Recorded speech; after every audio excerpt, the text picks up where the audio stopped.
We are getting some breaking news in the investigation into the disappearance of Nancy Guthrie. Subscribe right now. Hit that notification bell.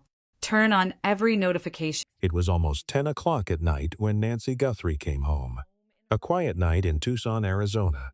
A familiar street, a familiar driveway, a familiar front door. The kind of ordinary ending to a day that should have meant safety, rest, and another morning. Nancy was 84 years old. She was a mother, a grandmother, a woman with a family who loved her, a woman whose life had routines, rhythms, and people who expected to hear from her. She lived in the Catalina foothills, one of those peaceful-looking neighborhoods where the desert sits close to the homes, where the streets feel calm at night, and where danger is not supposed to be waiting at the door. But on the night of January 31st, that sense of safety broke. Nancy had spent the evening with family. Nothing about that part of the night seemed unusual. There was no public warning, no known sign that this would become the last normal evening anyone would have with her. She returned home, stepped out of the car, and went toward the house she knew so well. The garage closed behind her. The night settled back into silence. And then Nancy Guthrie disappeared. Not hours later in some faraway place. Not after a long series of confusing movements. Not after telling anyone she planned to leave. She vanished from the place where she should have been safest. That is what makes this case so disturbing from the very beginning. It was not simply that Nancy was missing. It was where she went missing from, her own home, her own doorway, her own private space. A place that should have protected her instead became the center of a criminal investigation.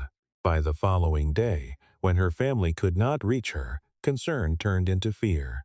Calls went unanswered, expectations were broken. The normal routines around Nancy's life no longer made sense. And when family members and authorities began trying to understand what had happened, the situation quickly moved beyond a simple wellness check. Because Nancy had not just failed to answer her phone, she was gone. And what investigators found at the house made the case far more serious. There was blood on the front porch. That detail changed everything. In a missing person case, blood is not just evidence, it is a warning. It tells investigators that something may have happened at the location. It tells them the disappearance may not be voluntary. It tells them that the person did not simply walk away peacefully. It forces everyone involved to confront the possibility that the missing person was hurt before they vanished. And in Nancy's case, the location of that blood mattered. The front porch, the threshold of the home, the place where inside meets outside, the place where someone may have approached her, the place where the ordinary night may have turned into violence. From that moment, investigators were not only asking where Nancy was, they were asking who had come to her door. That question is chilling because it changes the entire emotional shape of the case.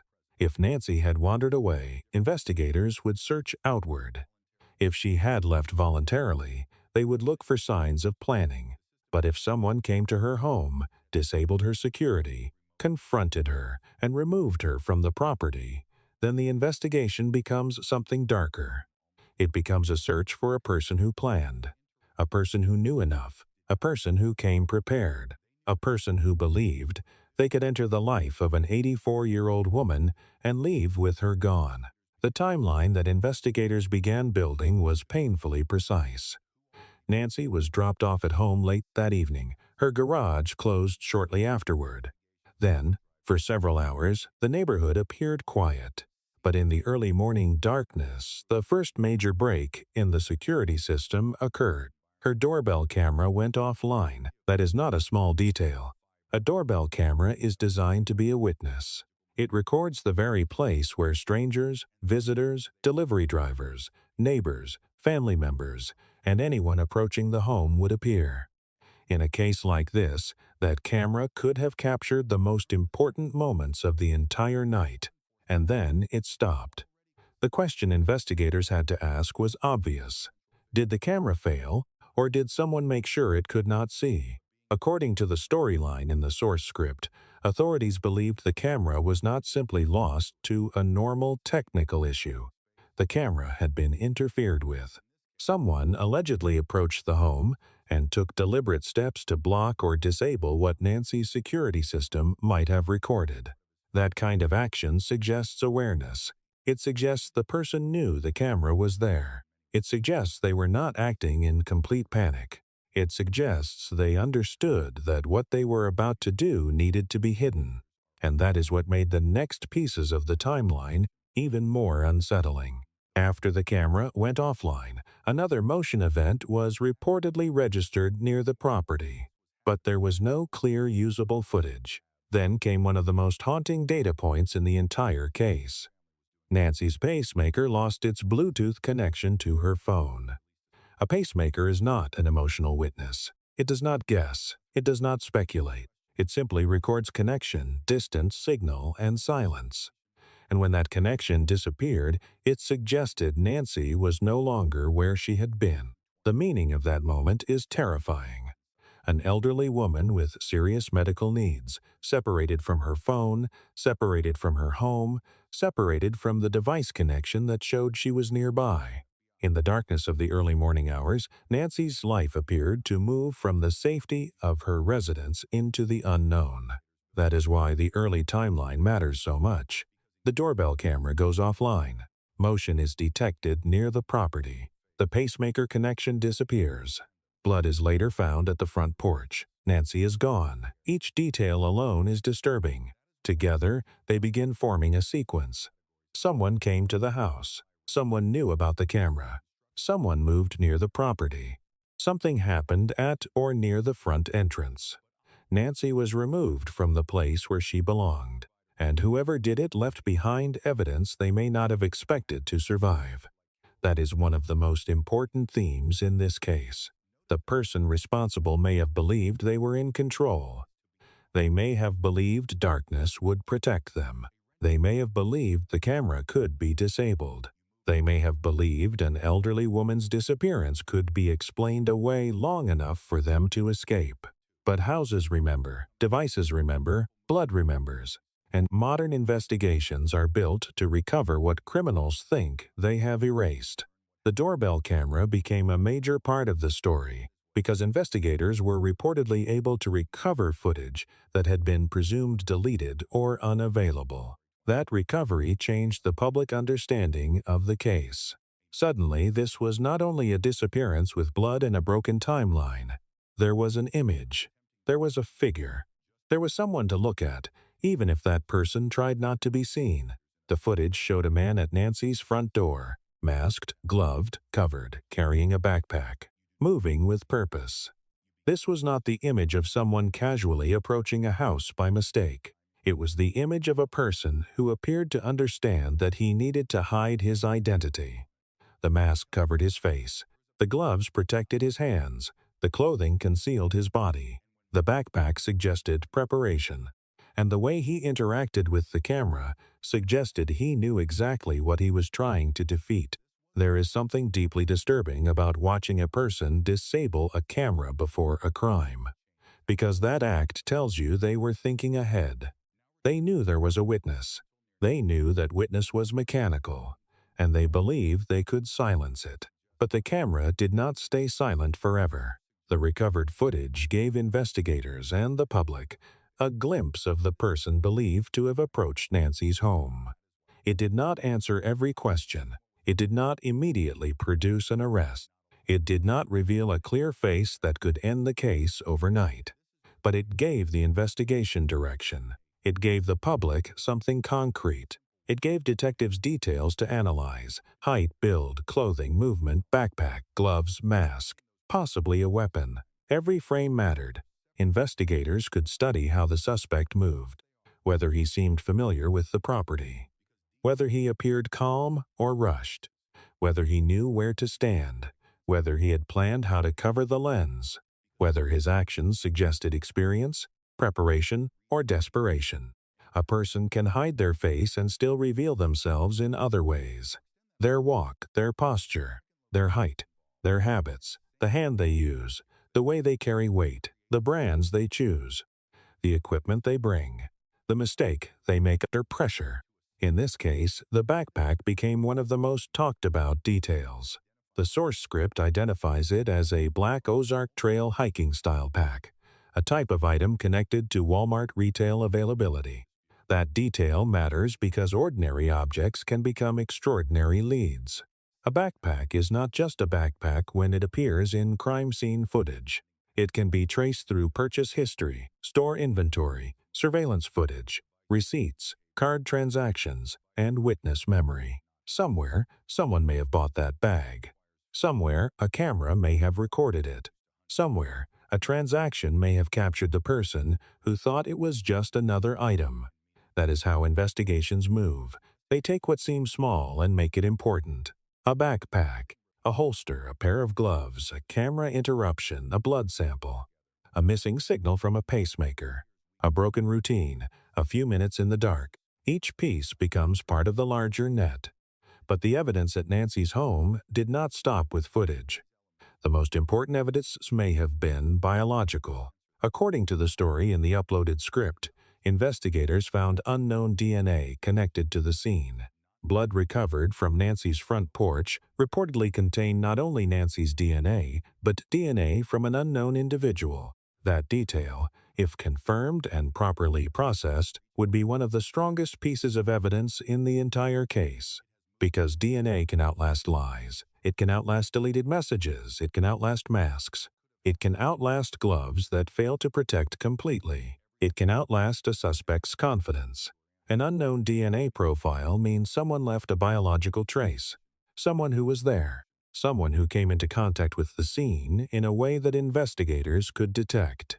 And if that person's profile does not match known innocent contributors, then the investigation has something powerful, a silent witness inside the evidence. But DNA does not always give a name immediately. Sometimes it does not match anyone in the criminal database. Sometimes the person has never been arrested, never had their DNA collected, never in CODIS or similar systems. In older investigations, that might have left detectives stuck. But modern genetic genealogy has changed the possibilities. Now, an unknown DNA profile may be compared through genealogy methods to identify relatives. Not necessarily the suspect directly, but cousins, distant family branches, ancestral connections, family trees that slowly point investigators toward a name. It can take time, it can be complicated, it can require careful legal and scientific handling, but it has solved cases once thought impossible. That is why the unknown DNA in Nancy's case matters so much. While the public argues online, while names are thrown around, while speculation spreads across social media, the laboratory evidence moves quietly. It does not care who is trending. It does not care which video gets the most views.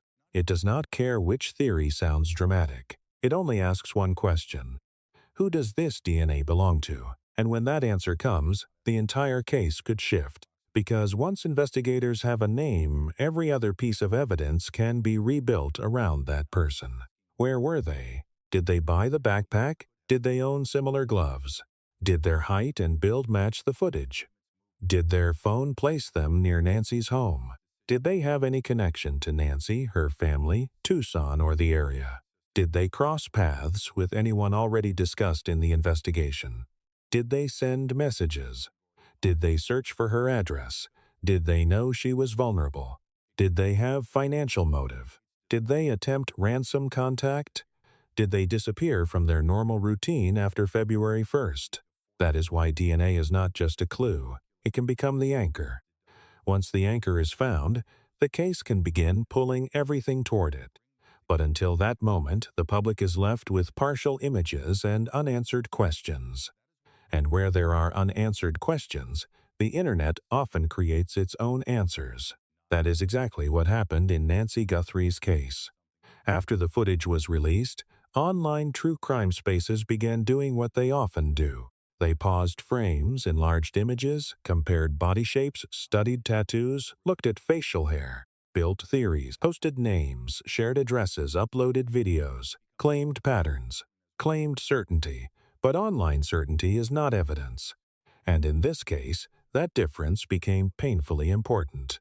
Because one man, Dominic Evans, became the focus of intense internet accusation even though law enforcement had not named him as a suspect.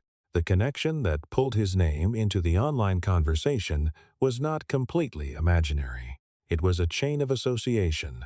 Dominic Evans reportedly knew Tommaso Cayenne through a band connection. Tommaso was connected to the Guthrie family by marriage. That was enough for some online communities to build a theory. They compared images. They claimed similarities. They suggested the masked figure looked like Evans. Some pointed to a wrist tattoo. Others repeated the claim until it sounded to many viewers like fact. But repetition does not make something true. A theory does not become evidence because enough people share it. A screenshot does not become forensic proof because it circulates on YouTube. And a private citizen does not become guilty because the internet wants a name. That is one of the most important lessons in this case. The investigation into Nancy Guthrie's disappearance is serious. An elderly woman is missing. Blood was found. A masked man appeared on footage. Unknown DNA may be moving through forensic analysis. A family is living through a nightmare. But that seriousness does not give the public permission to destroy an innocent person's life. According to the source script, Dominic Evans was not publicly named as a suspect by the FBI or the Pima County Sheriff's Office. He was reportedly interviewed, but no charges were filed, no arrest warrant was issued, and law enforcement did not confirm the Internet's accusation against him. That matters, because the difference between being questioned and being accused is enormous. Investigators speak to many people in serious cases. They interview neighbors, relatives, acquaintances, co-workers, possible witnesses, people connected by thin association, people who may know something, and people whose names have surfaced through tips. An interview does not equal guilt. A connection does not equal involvement. A resemblance in grainy footage does not equal identity. But online, those distinctions are often erased. The result can be devastating. A person's name spreads. Their address appears. Their family becomes afraid. Strangers gather outside. Children are moved for safety. A home becomes a target. And all of it can happen before law enforcement has said anything that supports the accusation. This is the darker side of true crime. The same public interest that can help find missing people can also harm innocent people when it is driven by clicks instead of care. That is why this documentary must be careful. It should not simply repeat online theories. It should separate confirmed information from speculation. It should remind viewers that Nancy's case deserves truth, not rumor. Because rumor does not bring Nancy home. Rumor does not identify unknown DNA. Rumor does not process evidence. Rumor does not build a prosecutable case. Rumor only creates noise. And noise can bury the truth. By the end of Part 1, the case stands in a deeply unsettling place. Nancy Guthrie is gone from her home. Blood has been found at the front porch. A doorbell camera was disabled. Recovered footage appears to show a masked man approaching the property. A backpack and possible holster become traceable leads. A pacemaker signal goes silent. Unknown DNA may hold the key to the suspect's identity. And while investigators work through evidence quietly, the internet begins building its own version of the case.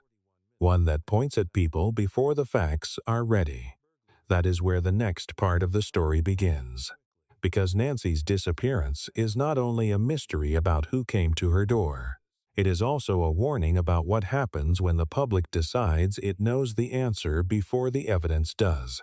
In Part 2, we move into the online storm, the accusations, the connection to Dominic Evans, the role of Tommaso Cayenne, the law enforcement response, the ransom angle, and the growing divide between what investigators confirmed and what the internet claimed to know. Because, in this case, one truth is already clear. The masked man may have tried to hide from the camera, but the internet may have created a second kind of damage by exposing the wrong people before the real evidence had spoken. The laboratory. It did not grow inside an FBI evidence room. It did not grow from crime scene reports, warrant returns, verified DNA findings, or official investigative statements. It grew from screenshots, from zoomed-in footage, from social media comments, from side-by-side comparisons, from live streams, from speculation dressed up as certainty, And very quickly, the search for Nancy Guthrie became two separate things happening at the same time. There was the official investigation, slow, careful, and bound by evidence. And then there was the internet investigation, fast, emotional, and hungry for a name. That difference matters because, in a case like this, a wrong name can destroy a life. The public had already seen the recovered doorbell footage. They had seen the masked figure at Nancy's front door. They had heard about the blood on the porch, the camera being disabled, the pacemaker signal going silent, the backpack, the gloves, the possible holster, and the unknown DNA. The case already had all the elements that make people pay attention. A vulnerable elderly woman, a wealthy and well-known family connection, a nighttime abduction, a masked suspect, a disturbing timeline, a reward, a mystery that seemed solvable if only someone could recognize the man behind the mask. And that was exactly the problem. The footage gave the public something to look at, but not enough to know. It showed a figure but not a face. It showed movement but not identity. It showed clothing, gear, posture, and size, but not certainty. And in the gap between what the footage revealed and what people wanted it to reveal, speculation exploded. Online true crime communities began doing what they often do when a case captures national attention. They slowed the video down. They brightened the footage. They enlarged frames until the image became grainy and distorted. They compared the masked man's height to people connected to the family. They compared body type. They looked for facial hair around the edge of the mask. They looked at wrist areas. They looked at posture. They looked at hands. They looked at anything that could be turned into a clue. And then a name began spreading. Dominic Evans. According to the script you provided, Dominic Evans was a fifth-grade teacher in Tucson, a husband, a father, and a drummer in a local band. His connection to the Guthrie family was not direct in the way the internet sometimes made it sound. The connection ran through another person, his bandmate, Tommaso Cayenne, who was connected to Nancy Guthrie's family by marriage. That chain of association became the foundation for a storm of online accusations. But a chain of association is not evidence. Knowing someone who knows someone is not proof. Being in a band with someone connected to a family is not proof. Having a body type that strangers online believe resembles a masked figure is not proof. Having a tattoo that people think they can identify in unclear footage is not proof. But online, those distinctions often collapse. A person's name gets repeated, then repeated again, then clipped into a video, then used in a title, then shared in a comment section, then turned into a thread, then brought into a live stream, then copied by another creator. And before long, the public begins treating the accusation as if it came from law enforcement, even though it did not. That is one of the most dangerous parts of modern true crime. The internet can help cases. It can spread missing person alerts. It can locate vehicles. It can identify objects. It can bring attention to families who are begging for help. It can pressure authorities to keep working. It can surface witnesses who might otherwise never call. But the internet can also become reckless. It can turn grief into entertainment. It can turn incomplete footage into a public trial. It can turn a private citizen into a target. And in the Nancy Guthrie case, that is exactly what the source script says happened to Dominic Evans. Within days of the footage becoming public, people online were not just discussing him. They were accusing him. They were comparing his photographs to the masked figure. They were speaking as though the mystery had been solved.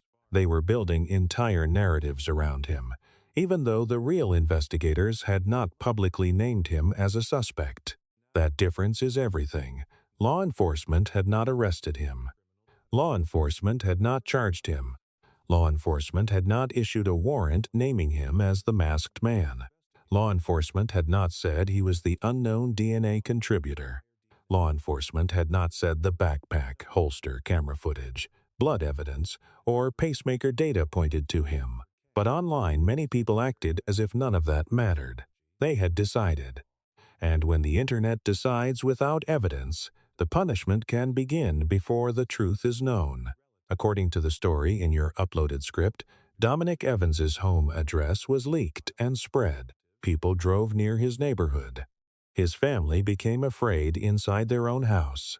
His wife reportedly described the fear of being inside with lights off, not knowing who might be outside, not knowing how far the online accusation might go. His children were affected. His name was no longer just his name.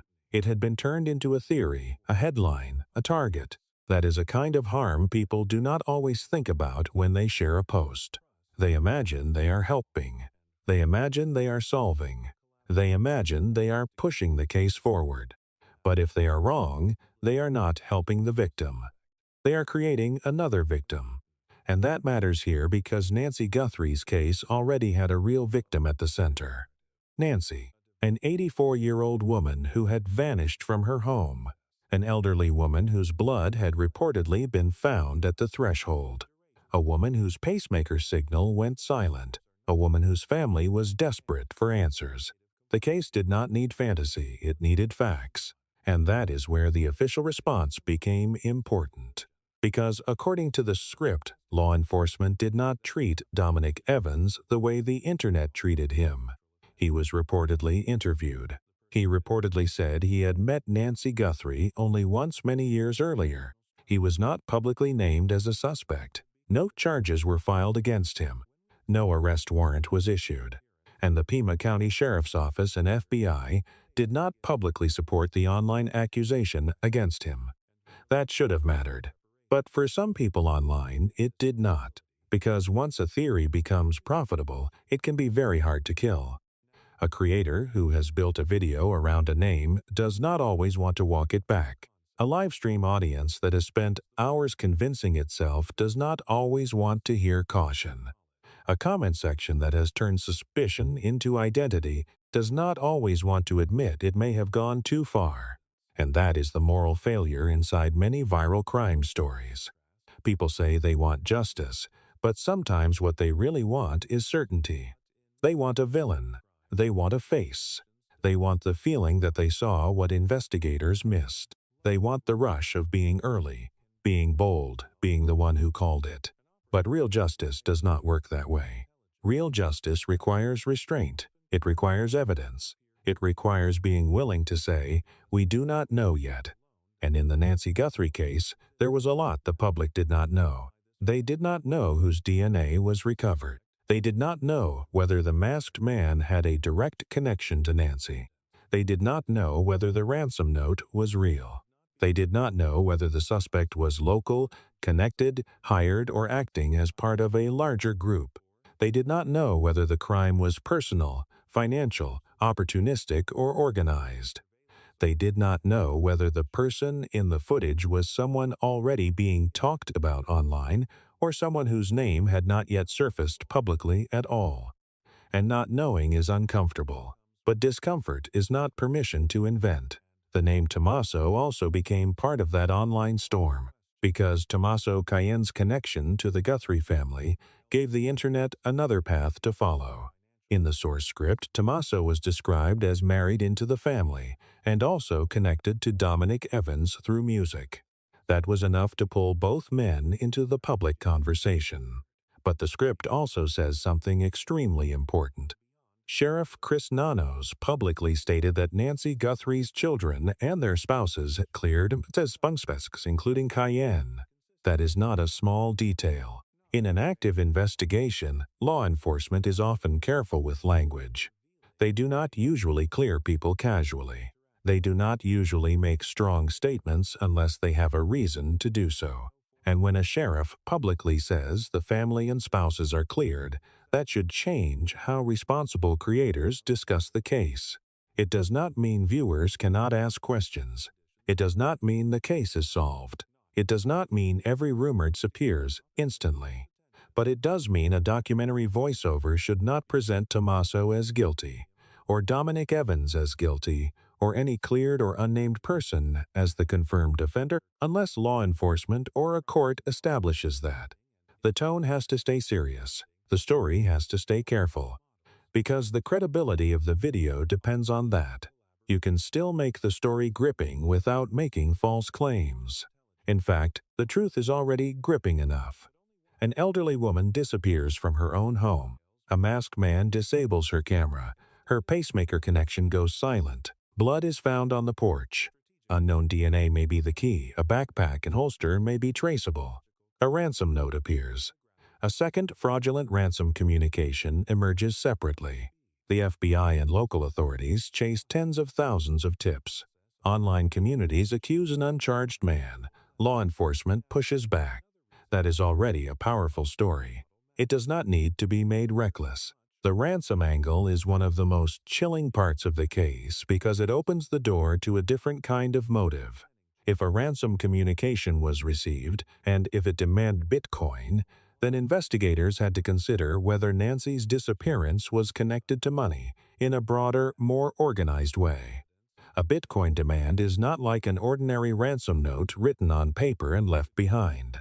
It points toward digital value, cryptocurrency knowledge, and a person or group that may believe payment can be moved quickly and hidden. But ransom communications in high-profile cases can be complicated. Some are real, some are hoaxes. Some come from the offender. Some come from opportunists who have nothing to do with the crime, but want to exploit the family's pain. The source script mentions that a ransom note was reportedly received by a Tucson television station and demanded payment in Bitcoin, while a separate man in Southern California was allegedly charged for fraudulent ransom demands that authorities said were not connected to the actual abduction. That distinction is important, because once a case becomes public, it attracts predators. Not only the person responsible for the original crime, but other people who see suffering as an opportunity. They send fake tips. They send fake ransom demands. They claim to know where the victim is. They try to collect reward money. They try to gain attention. They try to insert themselves into the case. Every one of those false leads costs time, and time is precious. For investigators, a ransom message cannot be ignored. Even if they suspect it may be fake, they have to examine it. They have to trace it. They have to determine where it came from, whether the sender had inside knowledge, whether the language reveals anything, whether the payment demand connects to any known wallet or digital pattern, and whether the communication includes details only the offender would know. That is another reason public speculation can hurt. Every false claim creates work. Every viral rumor creates tips that must be reviewed. Every falsely accused person creates noise. And while investigators are dealing with noise, the real evidence still has to be processed carefully. The Bitcoin ransom angle also raised the possibility, mentioned in the source script, that this may not have been purely personal crime. A former FBI agent reportedly discussed what was called a wrench theory, referring to violent extortion connected to cryptocurrency or high-net-worth targets. The idea is that criminals do not always need to hack someone digitally if they can physically threaten the person or family connected to the assets. That theory is not the same as a confirmed conclusion. It should be presented as a theory, not fact. But it is worth discussing because it changes how viewers understand the case. A personal crime usually points inward. Family, relationships, resentment, known disputes, direct access. An organized extortion crime may point outward, planning, surveillance, financial targeting, ransom communication, masks, gloves, equipment, and an attempt to force payment. Nancy's case contained elements that could make people think in both directions. She disappeared from her home, which raises questions about access and familiarity. The suspect appeared masked and prepared, which suggests planning. A ransom demand reportedly appeared, which raises possible financial motive. Unknown DNA suggests a biological trail that may identify someone.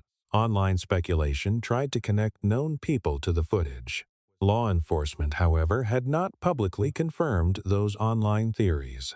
That is why this case is so complex. It cannot be reduced to one simple YouTube claim.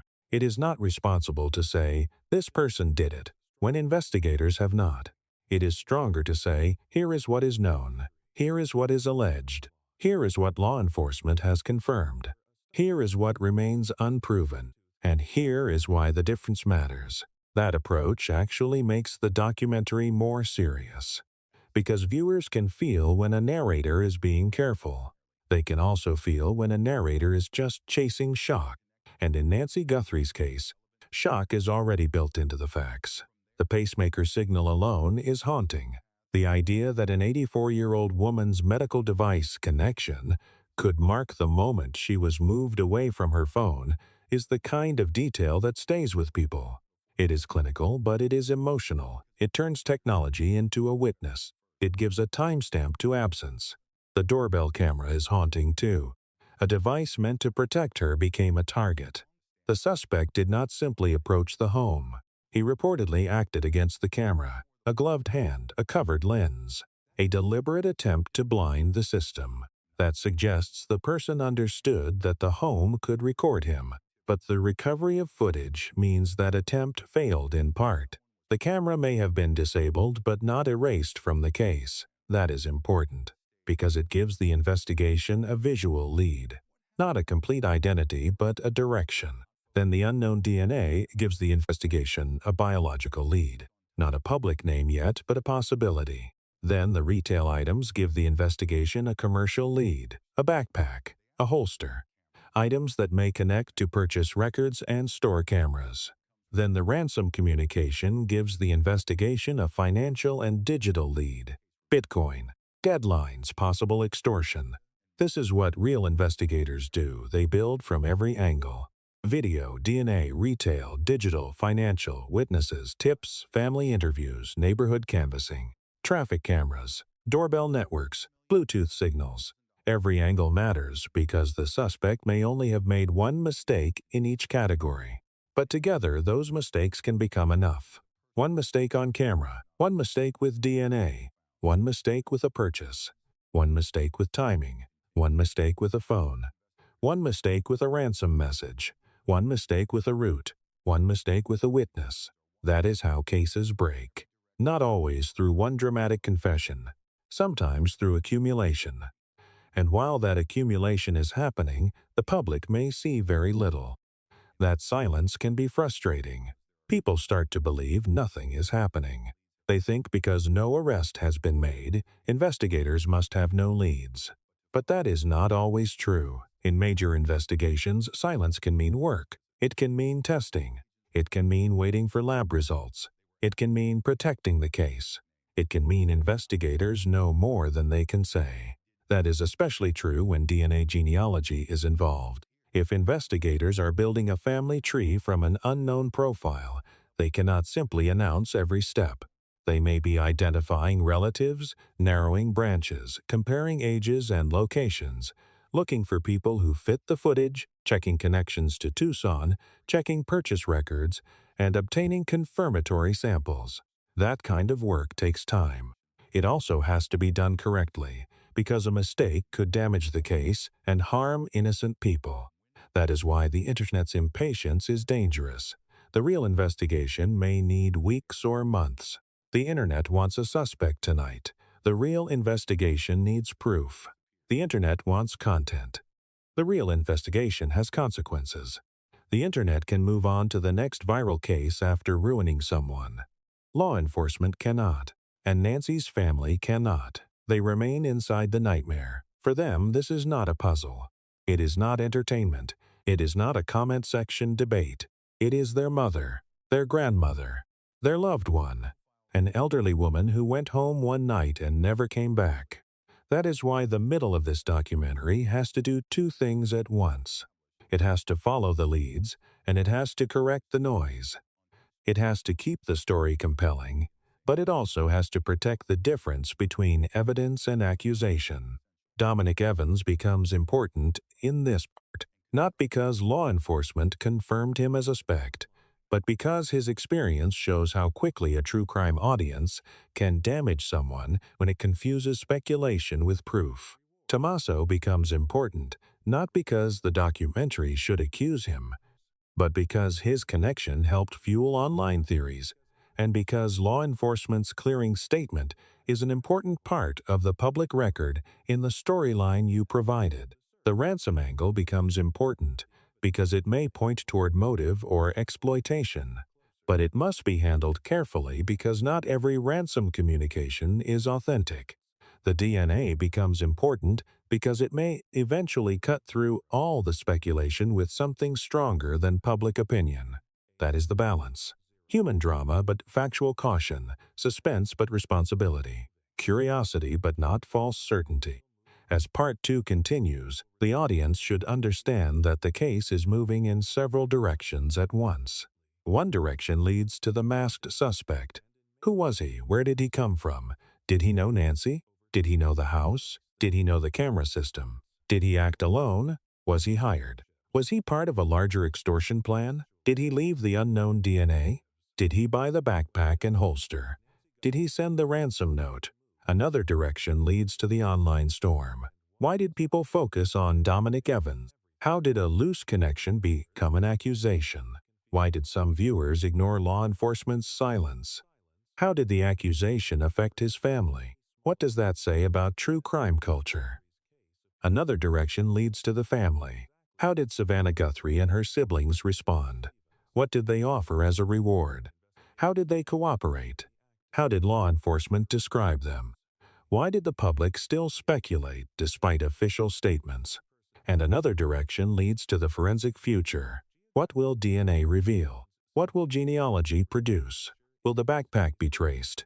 Will the holster be traced? Will surveillance footage show where the suspect came from or where he went? Will someone call the tip line with the missing piece? That is what makes this part of the story tense. There is no arrest yet, but there are leads. There is no public suspect yet, but there is evidence. There is no final answer yet, but the case is not empty. It is active, layered, and moving beneath the surface. The most important thing for viewers to understand is that real investigations do not always match the emotional speed of online audiences. A person can be cleared publicly and still be attacked online. A theory can go viral and still be wrong. A rumor can sound convincing and still collapse when compared to evidence. That is why this case must be told carefully. Because the truth about Nancy Guthrie will not be found by whoever shouts the loudest. It will be found by whoever can prove it. Proof is slower than rumor, but proof lasts. A viral accusation can ruin a week, a month, a life, but proof can stand in court. And that is where the case must eventually go if the person responsible is caught. Not to a live stream, not to a comment section, not to a thumbnail, to court, to evidence, to testimony, to experts, to cross-examination, to a legal standard that is much harder than public suspicion. That standard matters because it protects everyone. It protects the accused from false conviction. It protects the victim from a weak case. It protects the family from false hope. And it protects the truth from being replaced by a story that simply sounded good online. By the end of Part 2, the audience should feel the full weight of the divide. On one side, the real investigation, blood evidence, recovered footage, unknown DNA, traceable items, surveillance review, ransom analysis, forensic testing, and official statements. On the other side, the online investigation, screenshots, accusations, live streams, name-dropping, address leaks, fear, and damage to people who had not been charged. And standing between those two worlds is Nancy Guthrie, still missing. Still the reason the case matters. Still the person whose name should not be buried beneath theories about other people. That is the part many true crime stories forget. They become so focused on possible suspects that the victim starts to disappear all over again. Nancy cannot become background in her own case. She is the center. The masked man matters because of what happened to Nancy. The DNA matters because it may identify who took Nancy. The ransom note matters because it may reveal why Nancy was targeted. The online accusations matter because they show what can go wrong when the search for Nancy becomes a search for content. Everything must point back to her, because until Nancy is found, every theory is incomplete. Until the person responsible is identified, every accusation is dangerous. Until the evidence is tested, every confident claim should be treated with caution. And until the truth is known, the most responsible thing anyone can do is keep Nancy's name alive while refusing to turn speculation into fact. Part 2 ends in that uncomfortable place. The public has seen the masked man. The internet has chosen names. Law enforcement has pushed back against false certainty. A ransom angle has raised new questions. The DNA remains the quiet force that may one day cut through the noise. And the investigation continues. But now the story is no longer only about what happened at Nancy's door. It is also about what happened after. How a crime scene became a spectacle. How an unclear image became an accusation. How a missing woman's case became a test of whether the public could care about justice without destroying innocent people along the way. And in Part 3, the focus returns to the evidence that may finally matter most. The DNA, the genetic genealogy work, the traceable backpack and holster, the unreleased investigative strategy, the reward, the tip line, and the one question that still stands above every other theory. Where is Nancy Guthrie?